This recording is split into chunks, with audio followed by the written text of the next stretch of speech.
first 14 pages of Bob Dylan's Chronicles, his autobiography. He talks about coming from Hibbing, Minnesota to New York City on his Woody Guthrie quest.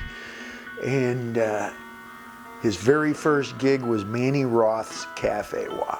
Manny is my uncle, who is still with us, God bless him. In fact, he just stopped driving, gave up his license upon demand of his wife. He's 94 years old, and he was the Duke of McDougal starting right after World War II. He was a navigator on a B something or other, a Memphis Belle, did 25 missions over Germany, etc.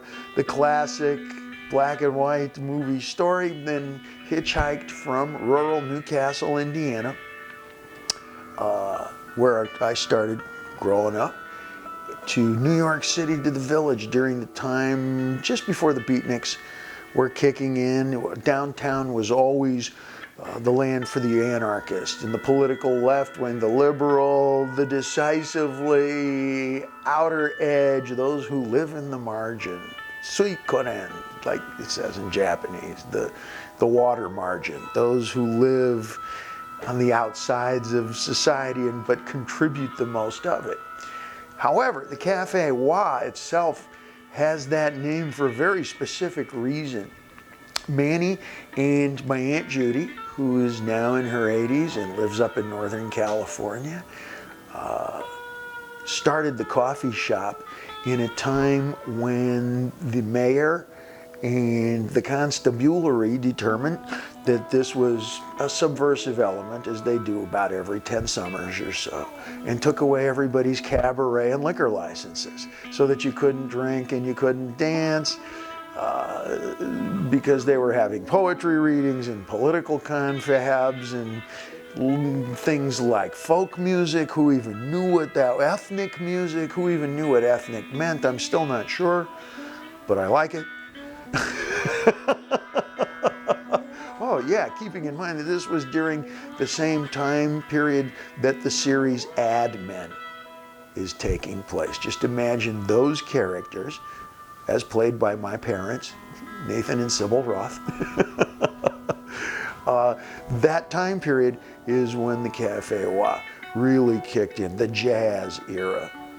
In between big band and modern pop music was that kind of jazz, underground, non-filter. And why the espresso?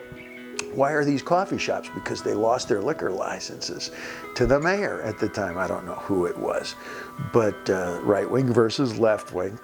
And I asked Manny about it. He said, that's when everybody started bringing in the espresso machines. If you pump everybody with enough caffeine, sugar, and fat that comes in all that great Italian ice cream, nobody's gonna miss the tequila. Nobody's gonna miss the vodka. Everybody's loving it up and dancing and singing and arguing just the same as if you're blasted on Budweiser. And that's the chemistry. Consequently, you can simply find yourself a little basement, set yourself up with an espresso machine.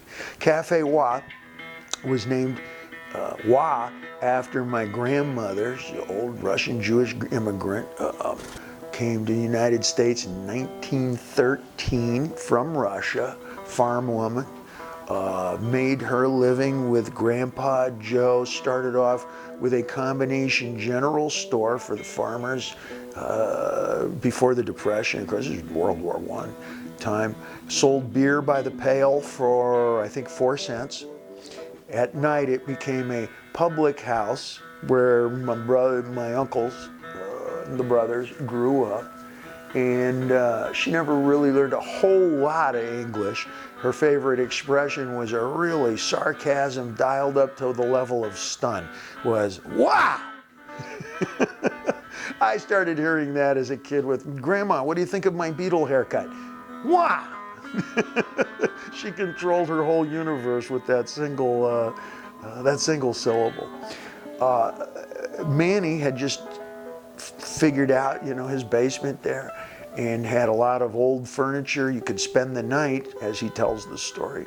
I think for 15, 20 cents, you could sleep on one of the couches at night, and he was looking for a name because these places had, what were some of the names of the coffee shops that are down there? These are famous places, you know, whether it's the Blue Note Jazz Club or, you know, we'll think of some of the names as we go, but you had to have an interesting name.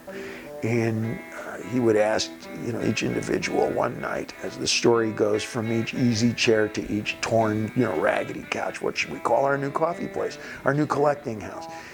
He would get answers like, oh, you should call it the eternal spiraling nexus of the believable truth. And Manny would go, what? Not thinking, you know, we learn from we become our parents, true, ultimately. You go to the next couch, he goes, brother, what do you think we should call our new coffee house, our new gathering place?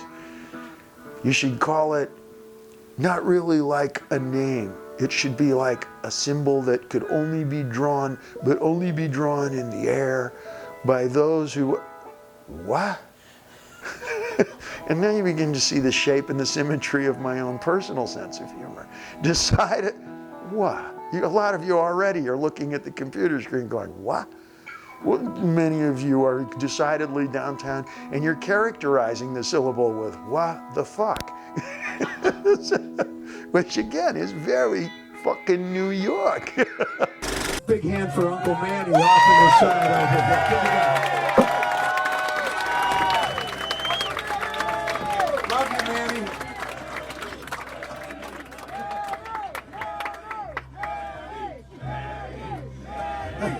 They can't hear you. He says he's having the best time of his life.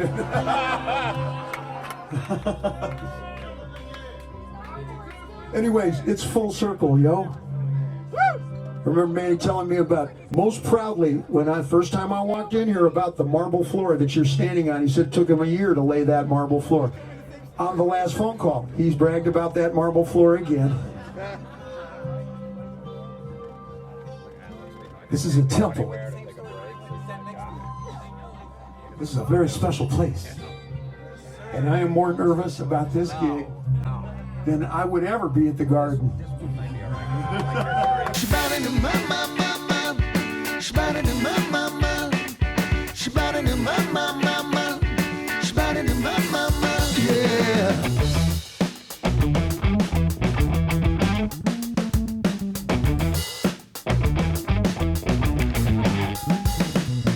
Come on, baby, let's slip away. You know I'm in a hurry, you wanna leave right away.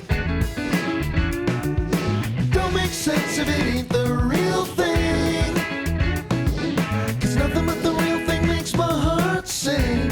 We record California Girls, Gigolo, etc. It takes about a weekend plus some change. And cut ahead to the crash. We are nominated for every possible award in a We Are the World Michael Jackson kind of world, ambient atmosphere. So we strangle to death and don't win anything, which in itself is kind of a Jamaican bobsled team kind of distinction. That is the t-shirt you want simply because it was such an anomaly. In the wake of losing 25 different nominations, the American Music Awards, the the so-and-so, there's a million award shows, and they all got We Are the World, and we lost everything, which makes us kind of the most popular loser. We're the guys that you want to go and, have some fun with. Well, we land a movie deal. That's what all of those nominations and lost trophies add up to. We're the counterculture hero. And the deal is with CBS Pictures, which no longer exists, but CBS as a conglomerate, a corporate conglomerate, had a movie company for a while, albeit briefly. One of the other pictures there, I believe, was Scorsese's Temptation of Christ, or whatever it was titled at the time. There were several other pictures that were on the ticket, and they were producing and financing, and they had an ongoing thing. And they came to me and asked if I would be interested in doing a movie. And I said, certainly. At this point in time, I'm out of Van Halen. That's already a familiar story. What's unfamiliar is when I had said to Steve Vai, Billy Sheehan, let's write a bunch of songs, a group of songs that stand up perfectly as a record on their own, like the Tommy, perhaps, done by The Who much earlier, and that, you know, song by song, it's articulate individually, but many folks are unaware that that record, the very first Roth, Vai, Sheehan, Bissonette record, Eat 'em and Smile, was actually designed as the soundtrack for the movie that was about to be, which was Crazy from the Heat.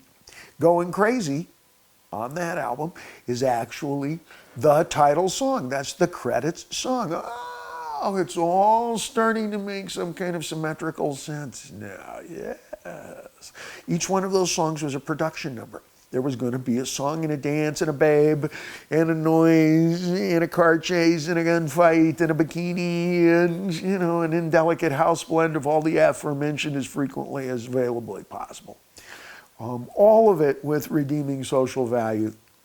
Whoa, not too much. Moderation in everything, including moderation. Every song that we had there had a plan for it. I had discussed this with the fellas, and it was more in terms of melodic and lyrical wrangling, of course, you know, to construct it with the script, which at the same time that those songs and that album was being recorded, the script was being bolted together by myself and several other fellas. We put the script together and shopped the entire package. We didn't have to go far. CBS Pictures described that, okay, we would do the picture and that I would be a first-time director as well as the writer, producer, etc. I'm sure that's all been done before. I had done it, you know, in the Orson Welles, Charlie Chaplin kind of a world. You will have had it done much more professionally and efficiently now, successfully, in folks and fellas like the Coen brothers or, you know, there's a number of these folks who, you know, kind of carry the whole ballpark. In fact, South Park is an excellent example of fellows who do the whole kit and caboodle. That's a full-time job. Yes, you have to obsess, but it can be done, and it can be done to extraordinarily high quality levels. I don't know that we were doing it to extraordinarily high quality levels, but I had wrangled together a really extraordinary team. The fellow who was going to edit this movie had won the award for editing Rocky. The fellow who was doing our set decoration and art design, you know, the individual who designs the way the walls look or what's behind you in the camera, etc., had won the statue for doing Arthur, and on in terms of makeup, hair, clothing, location scouting, etc. We outdid ourselves. It was a hell of a team. And the soundtrack for all of that, song by song, developmentally, was what ultimately became known as Eat 'em and Smile. I can't believe it, okay? You have to help me with that baby. You put the diaper on the wrong end. Peaky. The honeymoon is definitely over. Oh, boy.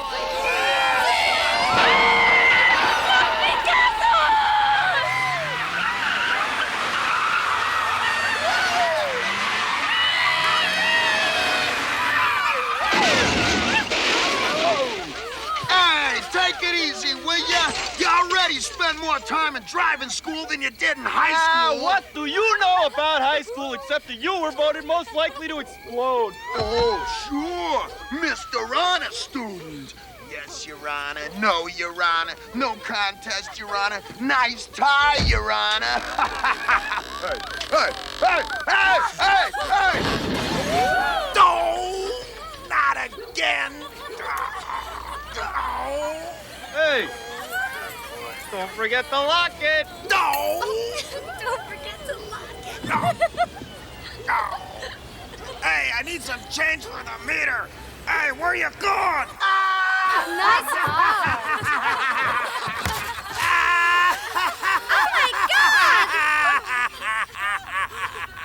Oh, my God.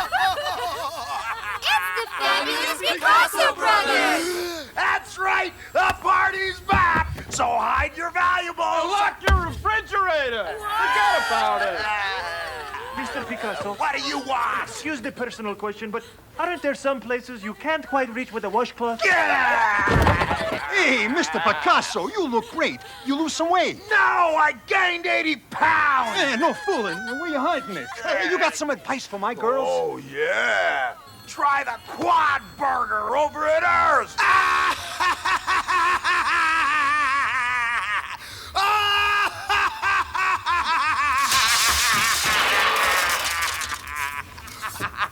Did you see that? Come on, will you? The band is in there. We're gonna sit here till you grow 3 more chins, or you're gonna tell them what you want? All right, I'll do it. Gentlemen, I'll have a turkey on rye with Swiss. Throw in the rest of the turkey in a bucket of tofu. Will you? We're gonna eat in 3 minutes and 7 seconds. You think you can make it? Oh.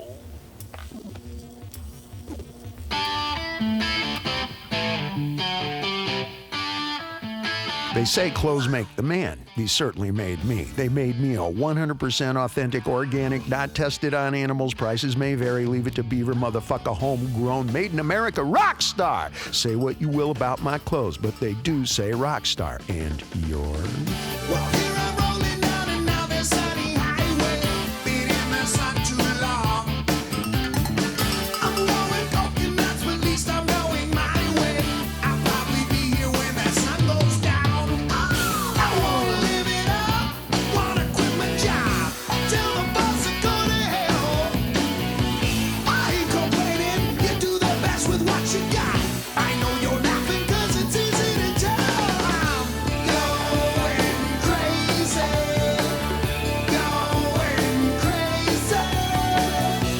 Ooh. I'm not sure all guys in their 20s shook their junk around. I'm also not sure all monkeys of certain ages throw their shit at the zoo glass either.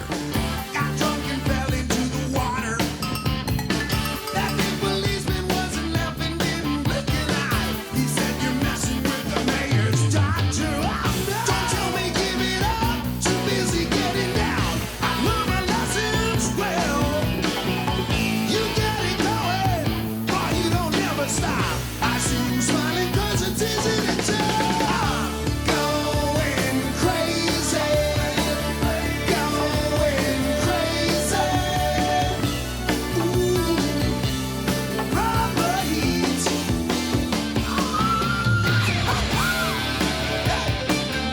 In the 80s, spandex was classified as an organic alternative to leather. It also framed babes' tushes to a fare thee well.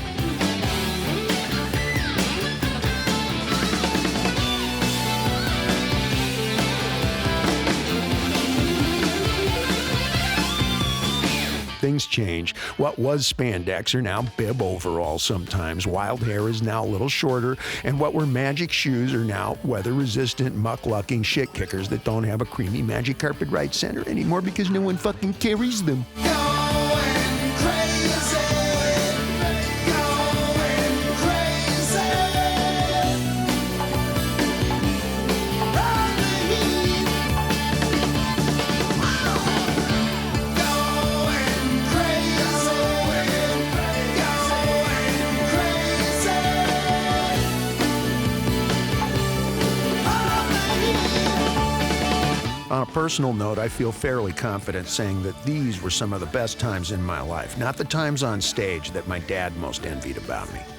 These were probably the moments everyone else's dad envied most about my life. And looking back now, even I envy me some of these memories. So what'd you think? I can't think. I'm dancing. You think Irv's is still open? You're tuned to Dave TV. Yours truly, David Lee Roth. Music, vibe, and the spoken word. Yours truly, David Lee. Finger on the pulse of the cosmic jugular. Hey, that's not his finger.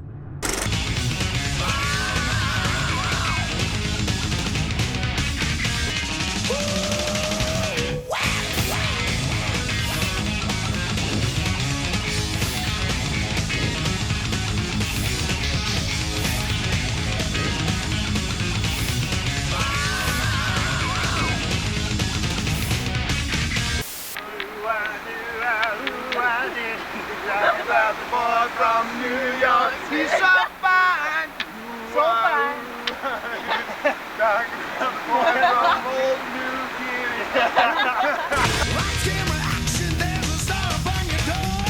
Have your machine called my machine. We'll do lunch on the cutting floor. We're over budget, 98% not there. If you like history, then you'll love this house. You can take the 85-year-old guy who originally worked on the house and they still see everything that goes into it. If you grew up making model airplanes or building model cars or ships of any kind, then you have an appreciation for all the little things and stuff that go into this. And if you walk through it quietly enough, you'll hear the echo of everything that was happening when it was built. And that was literally Seabiscuit, that's Lindbergh crossing the ocean for the very first time, that's the fall of the stock market, that's the Great Depression, it's World War II, it's on and on and on. And everything that you ever saw in the movies in Hollywood from the time that they were just turning into the talkies from silent film, everybody was hanging out in this part of town, whether it was Errol Flynn, Olivia de Havilland, even earlier, Charlie Chaplin, and all of that gang hung out in Pasadena when it was just, turning into Hollywood out there. But that was just bean fields and a couple of warehouses in Silver Lake. They used to hang here. There's great hotels and so forth. And in this hallway is where I put my historical contribution to the world of art.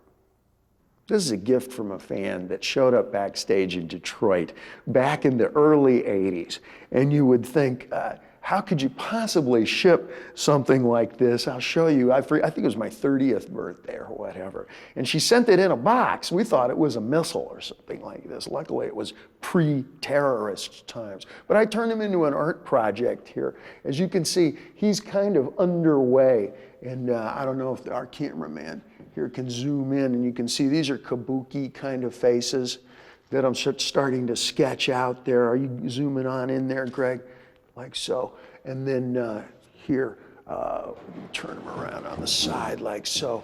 You can see on the side, can you get a close-up of this right here? Right there. And then Animal, come here and we can flip him around. Help me turn him around this way, there we go. This is how we got it out of the backstage area here. And as you can see, that's pretty well, thanks Animal. That's pretty well standard Japanese stuff. I think actually it's Yakuza, so I'm going to charge you for it.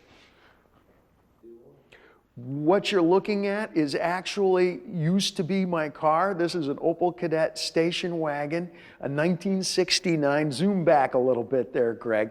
As you can see, the grill work was cut into teeth. Now the license plate is of great significance. Let's take a look here. You can see it says Pasadena, California. I actually drove this car for many years. This was the first car that I ever really, truly owned. I worked for a number of years to pay for this. It was approximately $1,100. And I drove it to a number of jobs, the most important being to the California Hospital San Gabriel. You can see that the decal is still up there in the smashed in windshield, etc. And this was my idea. This car sat in the backyard for many years. We had torched off the back lid of the passenger compartment in the cargo space and used it for a planter. Filled it up with a bunch of dirt and peat and everything, and the Bonuelos brothers watered it just like everywhere else here on the property, and we grew stuff out of it. And then I thought, no, let's do something a little more colorful with it. So you can see that this is a deer. This is a stuffed deer that came from Ellis Mercantile, which is where they rent props and so forth for the movies. Anytime you have an Indian massacre or General Armstrong Custer goes or the Indians got to go hunting, what do you think they're wearing? Naga hide? No, they're wearing Bambi. So, you know, every time they need that kind of a thing, then look at me, I look like I'm at the circus. This looks like Saturday Night Fever, actually. Hold on. We'll get to the bottom of this. It's a good effect, isn't it? Anyway, we sawed the deer in half. And it's like crashing through. And the title of this, I never really did get around to the plaque for the overall effect is called My First Deer. Ted Nugent would appreciate this. What you see in the background here is actually a guitar photograph. It's a photograph of a guitar that I had blown up after I drew on the guitar in the back of the tour bus over the course of, I don't know how many months. It was nothing more than a yellow and a black Sharpie here. And once it was done, I had them scan it just as you would anything else, and we blew it up into a number of pieces. I like to think of it as my Elvis meets Warhol times Kabuki Dave. Somewhere between Groucho and Kurosawa is what I do for a living.